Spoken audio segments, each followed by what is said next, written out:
let's begin. So in the previous lecture, we were looking at operators, right? So in this lecture again, we will look at the Hermitian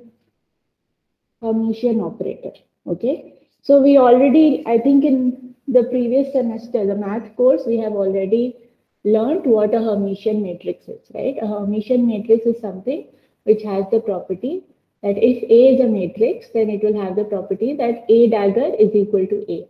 And what is A dagger? A dagger is nothing but your complex conjugate and the transpose. Okay, so you take the complex conjugate of A, then take its transpose. That is what you mean by A dagger. So Hermitian adjoint of a complex number.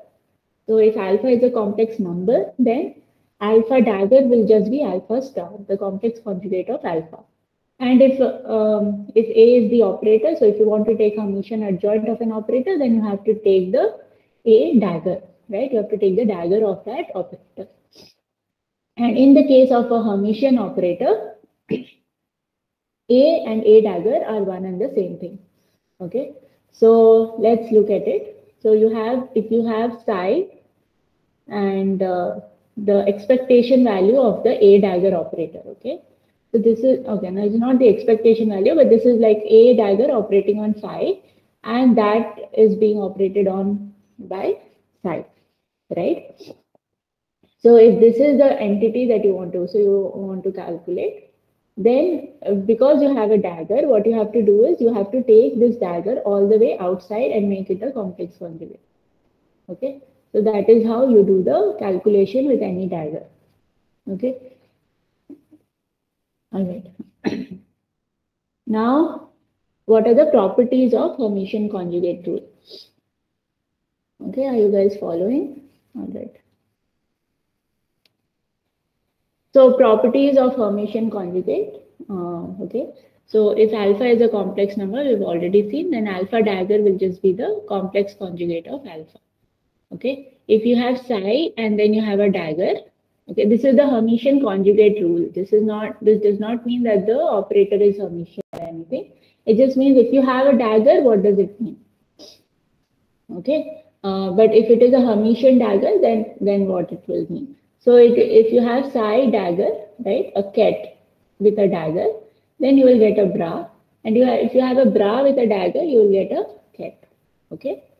Then if you replace operators by adjoints, all right. So if you have a dagger and you take its dagger, then you'll get back A operator. Okay.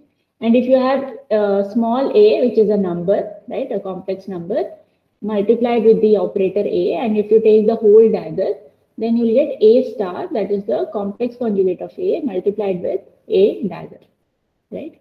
And if you have A power n whole dagger, then you will get, then this can also be written as A dagger whole power n, okay? And if you have A plus B plus C plus D, so these are all operators, okay? So if you have all of this whole dagger, then you can write it as A dagger plus B dagger plus C dagger plus D dagger, okay? And then if you have a multiplication like A, B, C, D whole dagger, then you have to do it the reverse way. So you'll have to do D dagger, C dagger, B dagger, A dagger. So here it was A, B, C, D, here it becomes D, C, B, A. Okay, this is something you have to remember. Then if you have an operator which is like this, okay, psi, the ket psi and bra phi whole dagger, then these will reverse. So you'll now have phi as the ket and psi as the bra. Okay. Then if you have alpha A psi, okay, because this is inside a ket, you can obviously take alpha and A outside without changing anything, right? But if you have alpha A psi in a bra, then when you take alpha outside, it becomes a complex number. When you take A outside, it becomes a this Hermitian conjugate. Okay, so you have to write it as A dagger.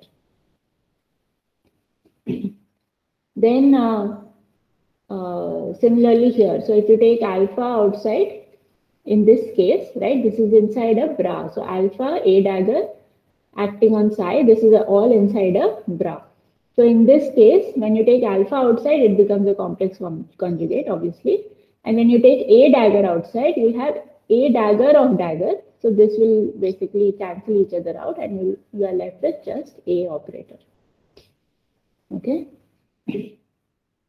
Similarly, now if you have psi a phi, okay, and the expectation value of that, then you're going to get, if you take a inside the bra, you have to take it as a dagger psi. But if you take a inside phi, then you don't have to do anything. Then you can just take it as a phi. Okay, so if you take a inside the bra, you have to make it a dagger. But if you take a inside the ket, it is just a phi. Okay, so this is something you need to remember. Okay, so what is a Hermitian and a skew Hermitian operator? So as I said already, operator is said to be Hermitian if it is equal to its adjoint. Okay, so if A is equal to A dagger, then it is Hermitian. But if it is not equal, then you cannot say it's Hermitian. Okay, so if A is equal to A dagger, so when you write it in this way, you can also write it as psi A dagger phi. It makes no difference. And if you write psi A dagger phi, this is equivalent to phi A psi whole complex conjugate, right? Okay, so all these three forms are equivalent to each other because the operator A is a Hermitian operator, meaning A is equal to A dagger. Okay, and when is the operator said to be skew Hermitian? So an operator is said to be skew Hermitian if the operator B dagger is equal to minus B. Okay, if there is if B dagger equal to minus B or A dagger equal to minus A, then that operator is said to be a skew Hermitian operator. So in this case, if you write psi B phi, okay, then you can change B with minus B dagger, right? So now if you change B with minus B dagger, this minus is a number, like just a sign, so it can come outside, right? So then you have minus outside and you have psi B dagger phi. Now if you take, now because this is B dagger, what you can do is you can take the complex conjugate of the entire thing. So you'll have phi B psi whole complex conjugate. This is what you're going to have. So I hope this is clear. Okay, please let me know if you have any questions. Okay, I'm sure when you do the problems, you will get more practice in all of this and you'll be able to recognize what you need to do. Okay, so here are two homework. Here's one homework problem. So you have to determine whether the following operators are Hermitian or not. So can you tell me how you will determine that? You don't have to do it right now. But can any one of you tell me how you will determine whether the operators are Hermitian or not? Ma'am, we will find the adjoint and compare it with the original operator. Exactly. So that's good. Who was that, by the way? Manas, ma'am. Manas. Okay. So yeah, that's right, Manas. So you just have to take the whole dagger of this and see whether you get back the original operator. If you get back the original operator, it means that the dagger of the operator is equal to the original operator, which means the operator is Hermitian. Okay, so this is the exercise that you have to do for both of these cases, A and B. Okay, and then in this problem, find the Hello, Hermitian ma'am. adjoint. Yeah, tell me. Hello, ma'am. Ma'am, I think Yeah, that for the first one it would be the Hermitian, but for the second one it would be not. that's right. I That's mean, right. Absolutely correct. yeah. Because when you take the dagger of the first one, you will get again A dagger plus A, which is essentially the same thing as this one. But in this case, you'll get a minus Ma'am, I. is this the same kind of thing we already have studied in the CHM 3 to 5, where fx and fy were that is some rule, I think. I didn't remember, Yeah, but this there is is a if this is a linear combination of two operators, right? linear combination. Huh. Yeah. That's the thing we Yeah, have to employ here. exactly. Exactly. So the same thing you have to do it. Okay. Then in this case, you have to find the Hermitian adjoint. So you have to find the f of a whole dagger. You have to find. So in this case, wherever you have I, you need to take its complex conjugate, and wherever you have a, you need to take its adjoint, which is you have to replace a with the a dagger. Okay. So if you do that, then you will get the answer. Okay. Good. All right. So now let's move on to some other type of operator, which is a projection operator. Okay. So projection, P is a projection operator. If P dagger, so here there are two conditions. Okay. One condition is that P dagger is equal to P. That means the adjoint of the operator is equal to the original operator. That is the first condition. And second condition is P square is equal to P. So if both these conditions are satisfied, then P is a projection operator. Okay. Obviously, unit operator I is a projection operator, right? Because I hope you remember what I is. For a 2 cross 2 matrix, I will be 1, 0, 0, 1, right? So if you take I dagger, it will be the same as I. And if you take I square also, it will be the same as I. Okay, so I is a projection operator. The identity operator is or the unit operator is a projection operator. All right. Then what are the properties of projection operator? Okay, let's look at some of the properties. So if P1 and P2 are two commuting projection operator, what do you mean by commuting? Right? Commuting means that P1, P2, the commutation of P1, P2 gives you 0. That is what you mean by commuting. So which means P1, P2 is equal to P2, P1. There's a hat here also. All right. So this I hope you remember from our previous course in mathematics in matrices, where we have looked at commuting matrices, right? So this is a similar concept. Okay. So if P1 and P2 are two commuting projection operators, then we have P1 dagger equal to P1 and P1 square equal. This we already have because these are projection operators. We know that these conditions are to be satisfied. Okay, so which is P1 dagger is P1, P1 square is P1, and P2 dagger is P2, and P2 square is P2. So because these are projection operators. So the condition says that if P1 and P2 are commuting projection operators, then P1, P2, right, the product of the operators are also projection operators. Okay, how can we check that? Right, we can check that because we have P1, P2 dagger, right? First, we have to check whether the dagger is equal to the original operator, right? So we do that first. So we do P1, P2 whole dagger. We will get P2 dagger, P1 dagger. And P2 dagger, P1 dagger means it will become P2 dagger is nothing but P2 and P1 dagger is nothing but P1. Okay. So this is same as P2, P1 or P1, P2. Why is it same as P1, P2? Because it is also commuting. So we have P1, P2 is equal to P2, P1, right? Since it is commuting, that's why we are writing it this way. Okay. Now, second condition we need to check is whether P1, P2 whole square gives you P1, P2. Okay, so how will you do P1, P2 whole square? So whenever you're dealing with operators, the order is very important. So you have to write it 2 times basically. So P1, P2, P1, P2. And you know that P2, P1 is nothing but P1, P2 because we know that they are commuting. Okay, so you can just replace the middle P2, P1 with P1, P2 and you'll get P1, P1, P2, P2. So you'll get P1 square, P2 square. And since we know that P1 square is P1 and P2 square is P2, so we have just P1, P2, right? So we have shown how if P1 and P2 are two commuting projection operators, then obviously the P1, P2 is also a projection operator. Okay, and these are the conditions for projection operator, that the dagger or the adjoint has to be equal to the original and the square of the operator needs to be equal to the original operator. Okay. Then the other ones are sum of two projection operators is generally not a projection operator. Okay, this is something in general, it is not a projection operator if you have sum of two projection operators. Then two projection operators are said to be orthogonal if their product is 0. Okay, so if you have two projection operators, P1 and P2, and if P1 into P2 gives you 0, that means the operators P1 and P2 are orthogonal. Okay. Then next is, I hope you remember what orthogonal is, right? For two vectors, psi and psi, how will you say whether it's orthogonal?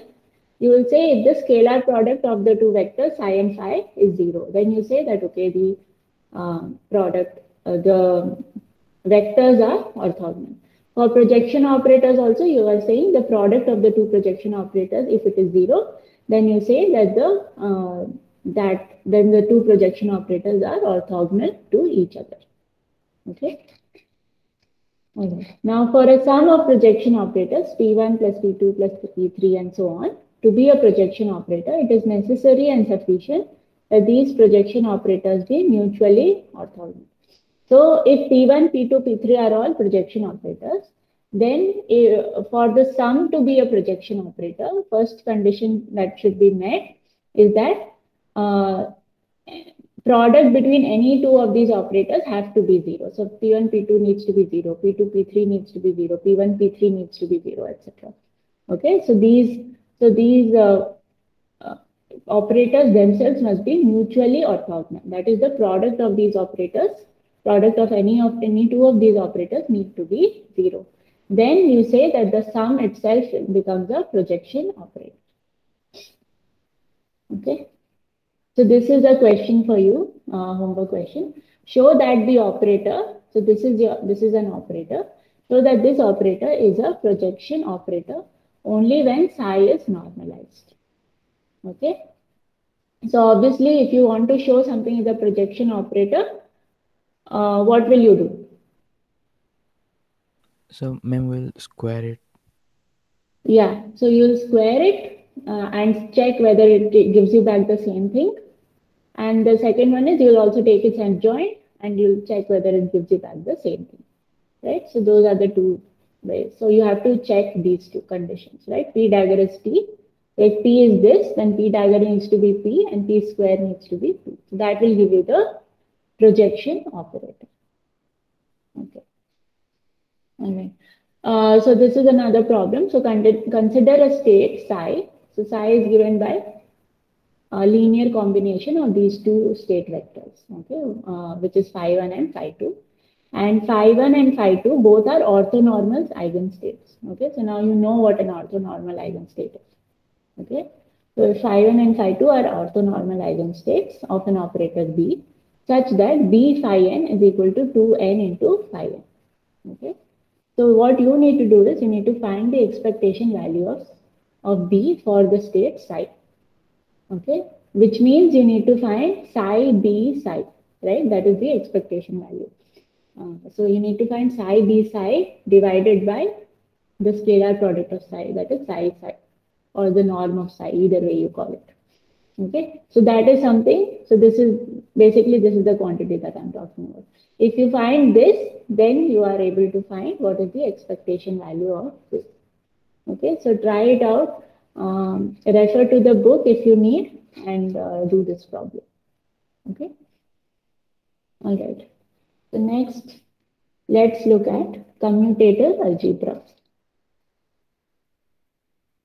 Okay. So I hope up to this point it is clear. So now we are going to look at certain rules and properties of commutators. Okay, so commutators is something that we have already seen in matrices, right, in the math method course.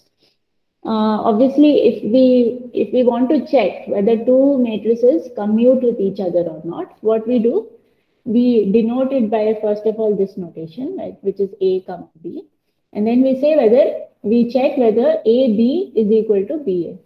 Okay, if AB is equal to BA, then we say okay, the two matrices commute with each other.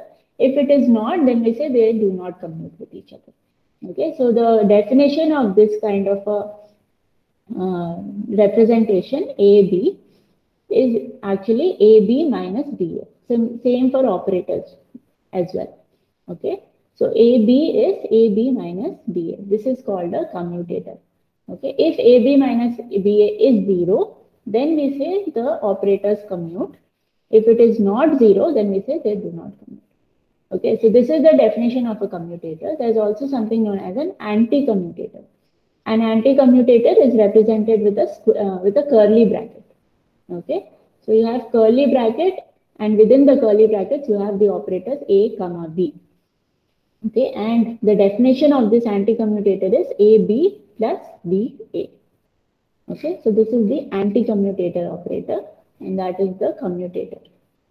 Okay, So two operators A and B commute, this I've already told you. Two operators A and B commute if A comma B, the commutator of A and B is 0. That is AB minus BA is 0, which means AB is equal to BA. Only if this condition is met, we say the two operators commute. If two operators are Hermitian, okay, so this is another rule. So if two operators are Hermitian and their product is also Hermitian, these operators will commute. Okay, let's look at this. So what it is saying, if two operators are Hermitian. So let's consider two operators A and B. So if it is Hermitian, what it means? It means that A dagger is A and B dagger is B. Okay, so that we have found. Now, and their product is also Hermitian. So it is saying that AB whole dagger is also equal to AB.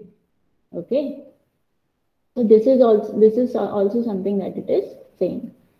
So of course, if you just take AB whole dagger, you'll get B dagger A dagger.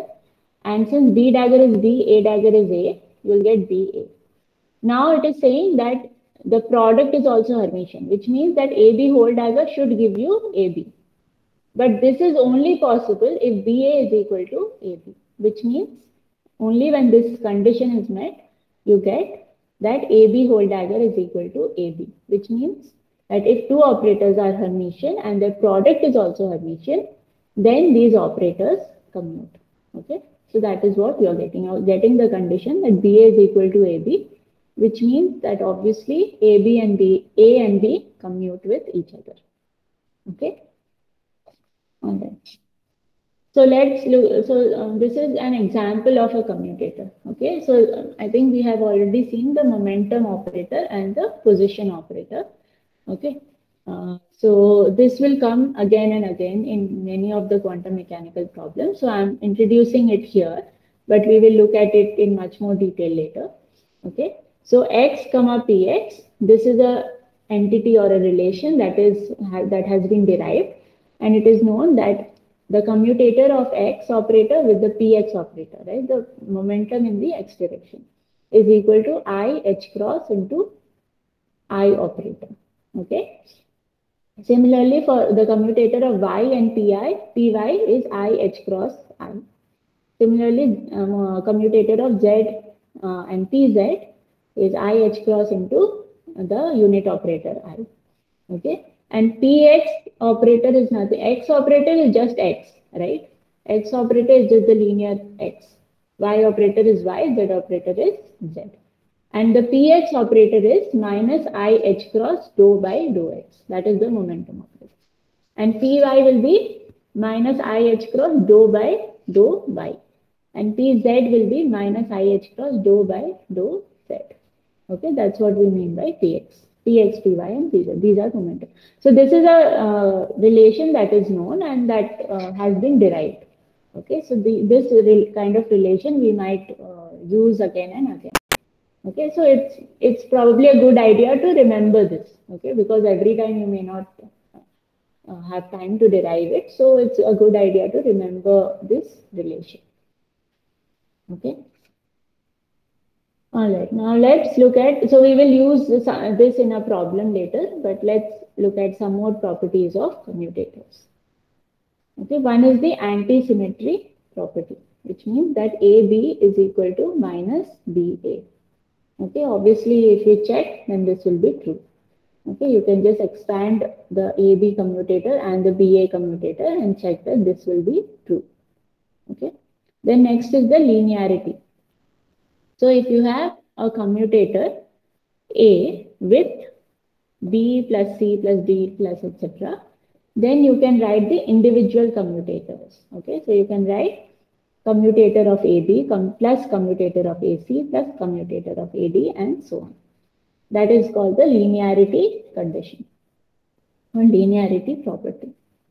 Then next is the Hermitian conjugate. Okay, so as for every situation, wherever you have a dagger, when you have A comma B, the commutator of AB whole dagger, then you can just change the order and you can write B dagger, commutator of B dagger and A dagger. Okay, that is the Hermitian conjugate of a commutator. All right. Then you have distributivity. Okay, distributivity is a very important type of property and it will be used again and again in several problems.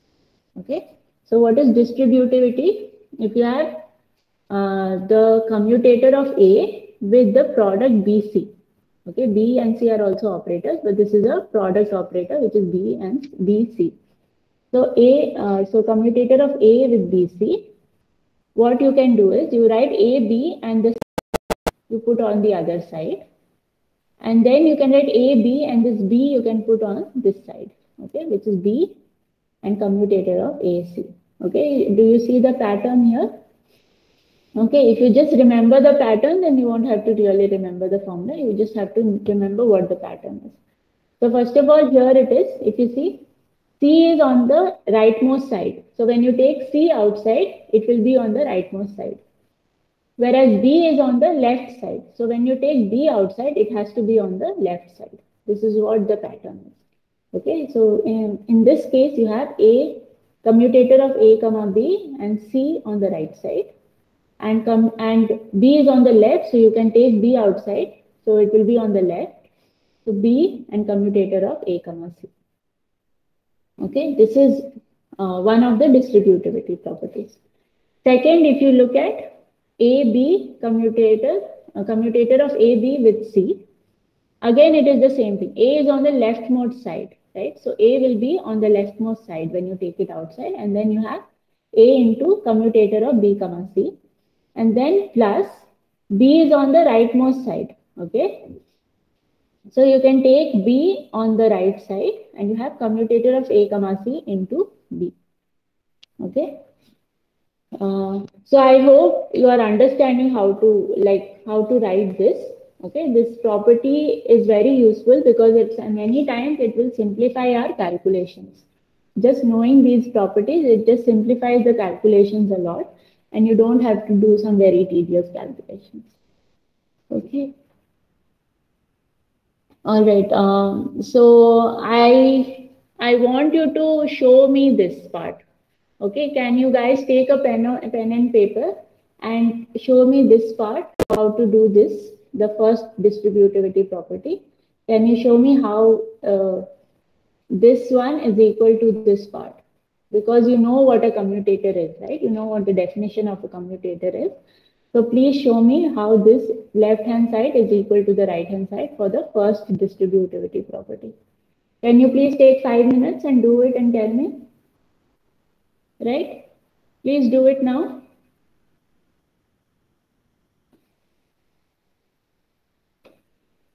Okay, I'll just show it again. So please see this and take 5 minutes and do it. Okay?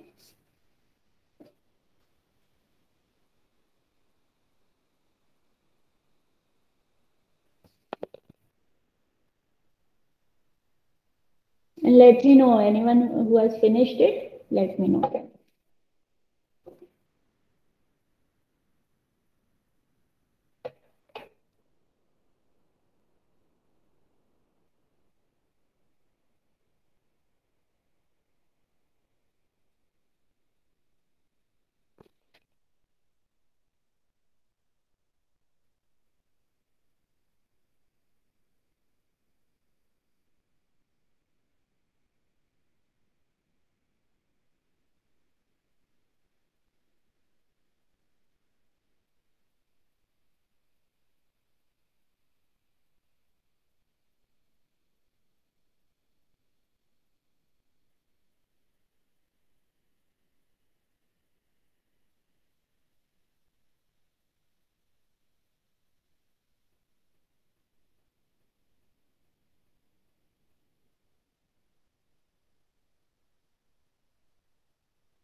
Right? Basically, you have to use the commutator definition, right? Both on the left-hand side and right-hand side and show that LH is equal to RHS, right? Are you able to do it?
Okay. Anyone completed?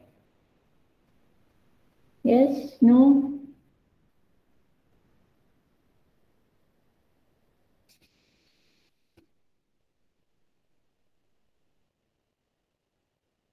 These kinds of problems will be asked in class, all right? In quiz. So you should be able to do such problems. Okay?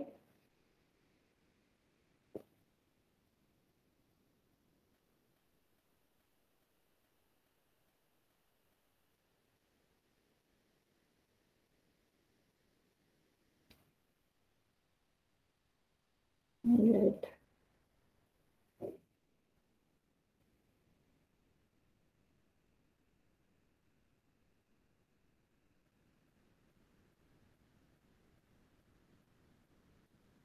Did everyone complete it?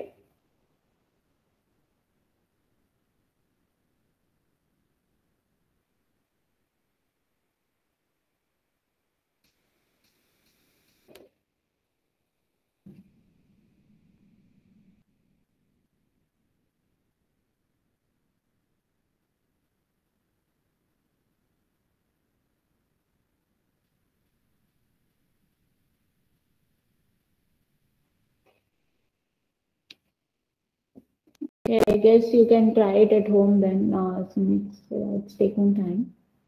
Or let me know if you have completed it. Okay, great. Good, Akash. So it looks like Akash is done. So similar, I think, Akash, do you want to explain how did you do it? Just explain it in few words. I expand the first term and Yeah. then I add and subtract operator B into A into C. I add and subtract, then rearrange it, and then I Okay. get the answer. Okay, good. Yeah, so you have to use the commutator definition, expand this term and expand the ones on the right hand side also, and then simplify the right hand side, and you will get back something that is equal to the left hand side. Okay, all right. So then there is another identity. Thank you, Akash. So then there is another identity called Jacobi identity. So here again, here you can see this is like a cyclic kind of identity, right? So you have commutator of A with commutator of B comma C, right? Plus commutator of B with commutator of C comma A, plus commutator of C with commutator of A comma B. So this is a very cyclic kind of identity, and this gives you 0. Okay, this is also something, if you use the definition of the commutator, you will be able to show this. All right. Then there are some more by repeated application, again using the definition of the commutator. You can show that A comma the commutator of A with B power n will be given by summation over j equal to 0 b power from 0 to n minus 1. So this is n. So here the summation is from j equal to 0 to n minus 1 b power j, then commutator of A comma B into B power n minus j minus 1. Okay. So this is something you don't have to remember as in, okay, so these formulas are easy if you know where to look for them and you just retrieve them and use them. But if you don't remember these formulas also, just by knowing these distributivity properties, you can compute all of these formulas. Okay. These formulas are computed just using these distributivity properties. So this is the important thing that you need to remember. And you need to remember the definition of the commutator. If you remember these two things, then these other formulas you don't really have to remember. You can always derive them and get back whatever it is that you need. Okay. All right. Then operators commute with scalars, obviously, right? Because B is a scalar, so B into A or minus, right? If you write this, then you have A B minus B A, and since B is a scalar, the order does not matter, so this will give you 0. Okay. So using the so this I think one of the problems you already did right now. So this is the homework problem using the definition of a commutator. prove the two distributivity identities. Basically, prove these two identities using the definition of the commutator. Okay, all right.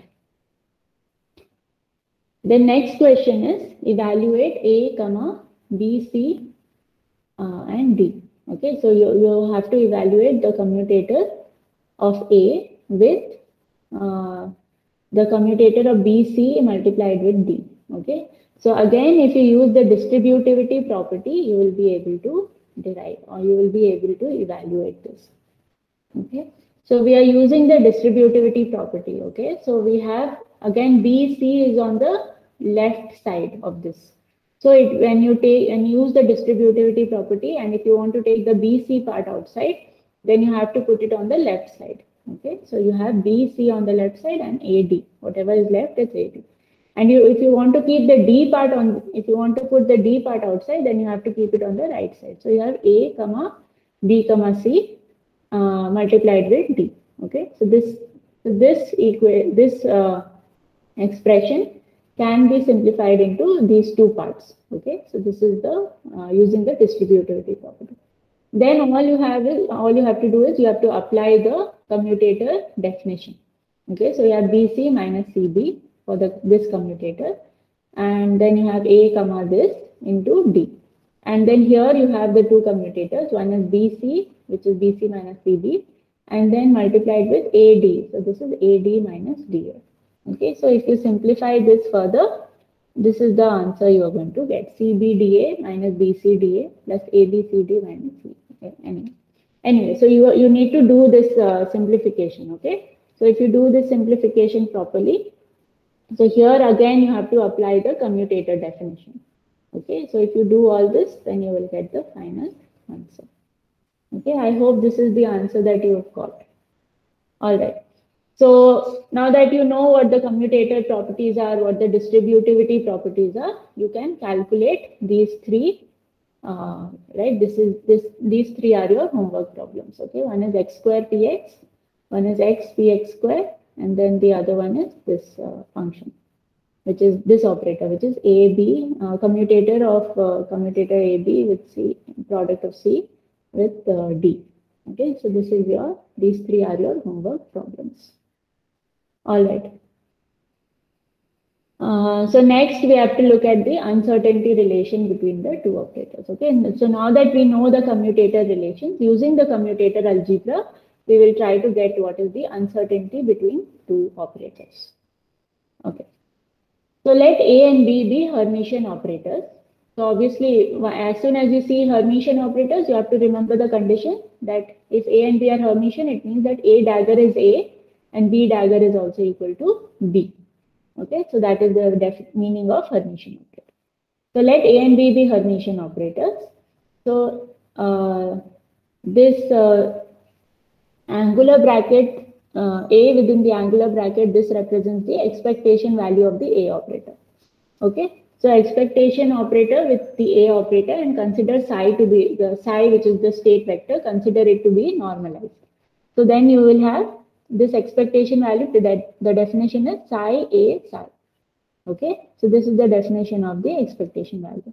And since psi is normalized, so the denominator part is not there because psi is normalized, right? So psi, the scalar product of psi with itself will be 1 because it is normalized. Similarly, expectation value of B will be given by psi B psi. Okay, so you need to get the uncertainty. So first of all, you need to define the operator del A. Okay, so the operator del A is nothing but A minus expectation value of A.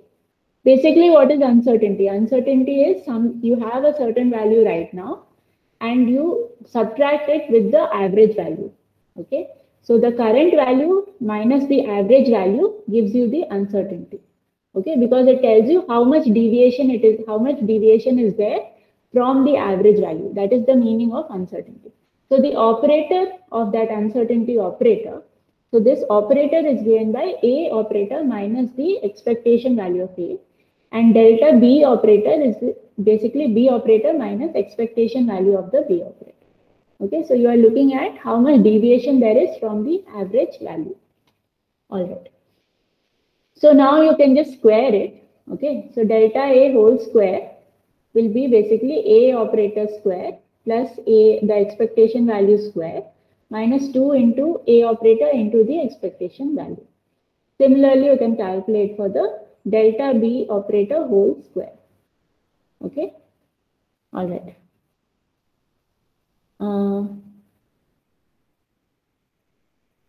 Yeah, so here I think the operator symbol shouldn't be there.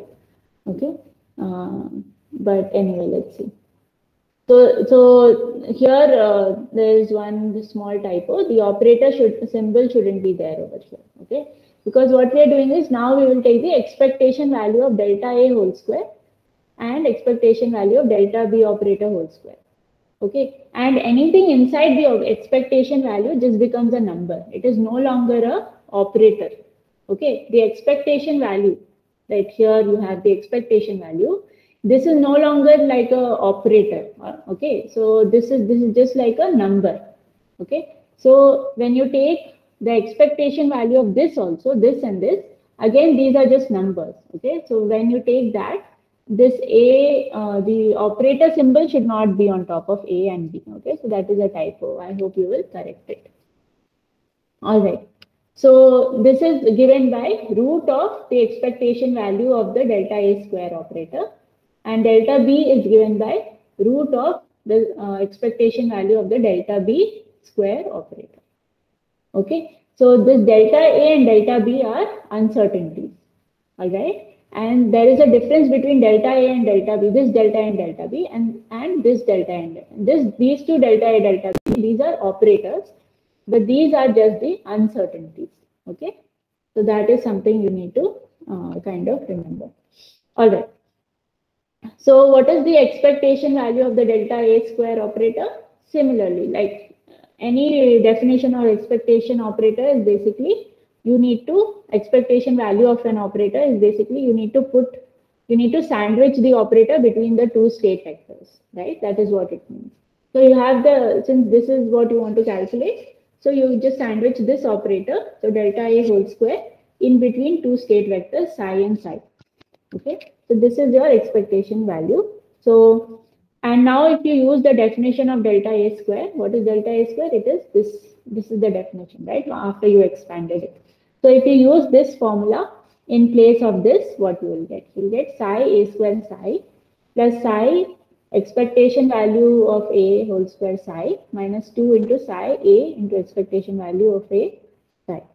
Okay. Now this becomes just the A square expectation value of A square operator. This part again, this is just an average. So you can take it outside and you will get so this is just like a number. So you can take it outside of psi of this the state vector functions, and you will get A square and then psi scalar product of psi and psi. And we have already assumed that psi and psi are normalized. So the scalar product of psi with itself will be 1. So this term will be equal to 1. Okay. And then you have minus 2 into psi. Again, this term you can take it outside because this is just a number. So you take this outside and you're left with psi A psi. So psi, so now you can see.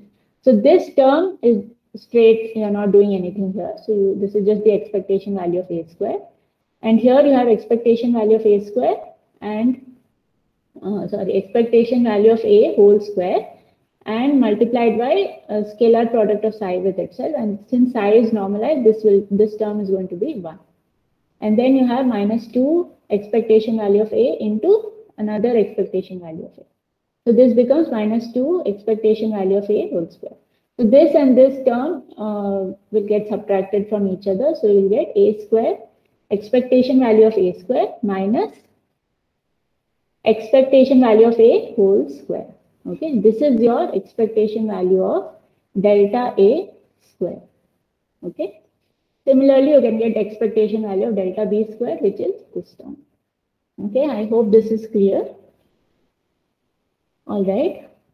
Now we know delta, so this again, the operator symbol shouldn't be there. So I hope, anyway, we'll see. So you can verify it with the book and check, but basically you need to understand what is the difference between uncertainty and the operator. Okay, so this is the delta A operator, but then this one is the uncertainty. Okay, all right. So the uncertainty is given by root of this delta A square, expectation value of the delta A square. So you have to just use these two formulas here. All right. Now let's use the operators again on the state function, on some function. So you have delta A, which is this, and delta B operator, which is this. Okay, B minus expectation value of B. If this is acting on some state psi, okay, so if delta A is acting on some state psi, you will get a new state, which is chi, and this will be given by A minus expectation value of A into psi. Similarly, when delta B is acting on psi, you will get a new state, which is phi. Okay, so now let's use the Schwarz identity, inequality. Okay, so this was an inequality which we learned last week, and we saw that chi, the scalar product of chi with itself multiplied with the scalar product of phi with itself is greater than or equal to the square of the scalar product of chi with phi.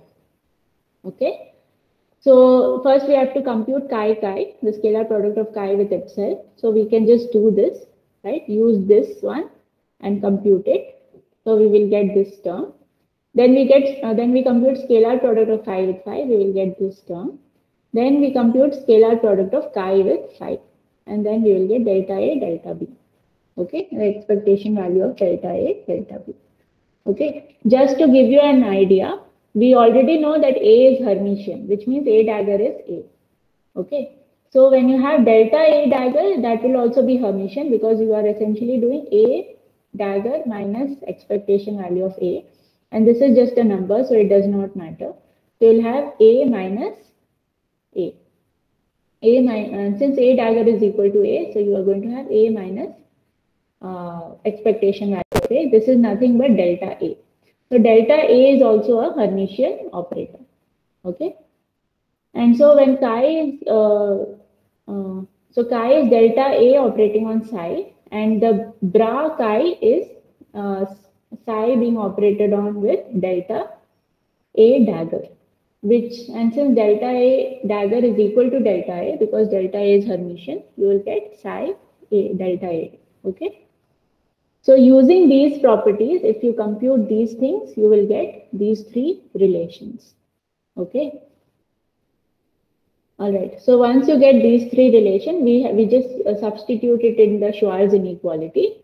So this is what we will get. All right. So now what we have to do, we have to simplify this right-hand side part. Okay, so the right-hand side part is expectation value of delta A, delta B. Okay. So first of all, delta A, delta B can be written as half into commutator of delta A, delta B plus half into anti-commutator of delta A, delta B. Okay. So if you use the commutator and anti-commutator formula, you will see that you get this. All right. So now the commutator is given by this. So you can simplify it using the definition of delta A and delta B, etc. Okay. And you will see that, that the commutator of delta A, delta B is nothing but the commutator of A and B. Okay. So just use the commutator formula and you can derive this. I have also shown it here, but please work it out while you're reading this chapter. Okay. Please work it out and see for yourself that actually this term, the commutator of delta A, delta B is equal to commutator of A and B. Okay, so this is what we get. So this part gets reduced to just the commutator of AB. Okay, all right. So AB is something that is an anti-Hermitian operator. Okay, which means if you take the Hermitian, the adjoint of this, you will get minus, right? So this is an anti-Hermitian operator, and the expectation value of this, okay, because ultimately we want this expectation value. So we will have to take the expectation value of both of these individually. So the expectation value of an anti-Hermitian operator is going to be imaginary. That is a property of a Hermitian and anti-Hermitian operator. So for an anti-Hermitian operator, the expectation value is always imaginary. Okay, and this one, if you see, this one is a Hermitian operator. So the expectation value of a Hermitian operator is always real. Okay. So you're going to get this. So you'll get this one is expectation value is imaginary, and for here expectation value is real. Okay. So now what you have to do, you have to take the expectation value whole square. Okay. So when you do square of so this becomes like a complex number now. Okay. So when you take a norm of a complex number, what you have to do, you have to take the real square of the real part plus square of the imaginary part. Right? So that is what you're doing here. Okay. Because when you take the norm of a complex number, suppose you have 2 plus I, then how will you take norm? You'll have 2 plus I into 2 minus I.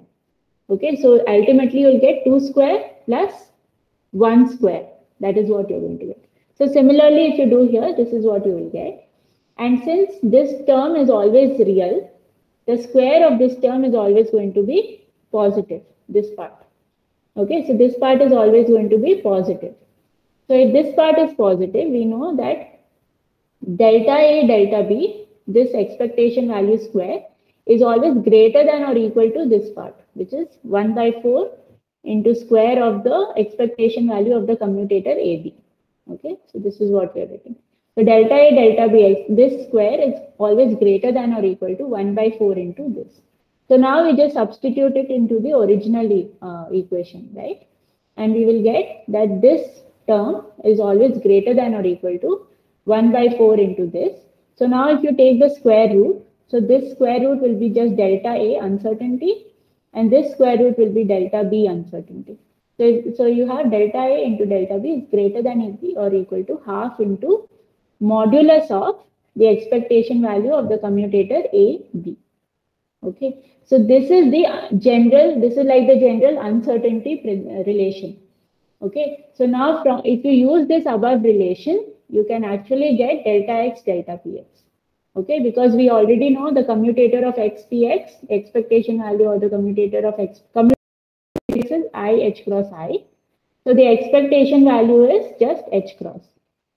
Okay, so ultimately you're going to get delta X into delta PX is greater than or equal to H cross by 2. So you have derived the uncertainty relation. Okay, so please read this part. That's why I told you that understanding the commutator properties is very important, and understanding what expectation value means is very important, because we can actually derive the uncertainty relation just by using the commutator properties. Okay, so this is something very interesting, and it gives you the general relation. Now for any operator that is given to you, you can calculate what is the uncertainty relation. Okay, so this is something very interesting.